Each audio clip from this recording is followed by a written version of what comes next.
গান্ধীজির মৃত্যুর জন্য দায়ী রাষ্ট্রীয় স্বয়ংসেবক সংঘ বা আরএসএস। এই মন্তব্যের জন্য রাহুল গান্ধী ক্ষমা চাক, নইলে মামলার শুনানি চলবে। মঙ্গলবার পর্যবেক্ষণে জানালো সুপ্রিম কোর্ট। যদিও কংগ্রেস সূত্র সাফ জানিয়ে দিয়েছে, ক্ষমা চাওয়ার কোনো প্রশ্নই উঠছে না। 2014 সালে লোকসভা নির্বাচনের প্রচারে এক জনসভায় রাহুল গান্ধী আরএসএসকে মহাত্মা গান্ধীর হত্যাকারী আখ্যা দিয়েছিলেন।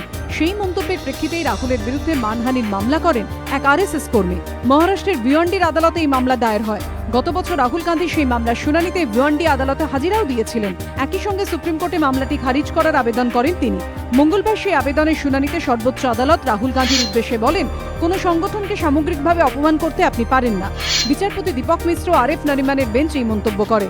পাল্টা রাহুল গান্ধীর আইনজীবী সওয়ালে বলেন, পাঞ্জাব ও হরিয়ানা হাইকোর্টের রায়ের ভিত্তিতে সরকারি তথ্যের উপর নির্ভর করে রাহুল গান্ধী মন্তব্য করেছেন।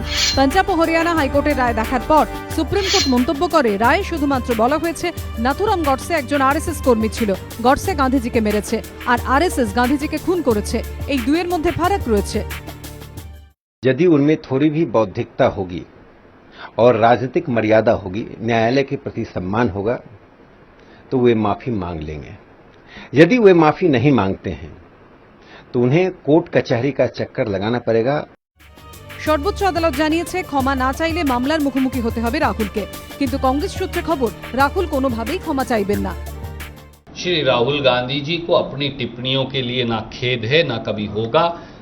गुण दोष के आधार पर हम उच्चतम न्यायालय से अनुरोध करेंगे कि वो मुकदमे का निर्णय कर दें। जजमेंट तो सबके लिए एक ही समान होती है, फाइल फेस करें, कोई प्रॉब्लम नहीं। दुनिया जानती है कि गांधी जी के मर्डर के पीछे कौन था। আগামী সপ্তাহে পরবর্তী শুনানি। এবিপি আনন্দ।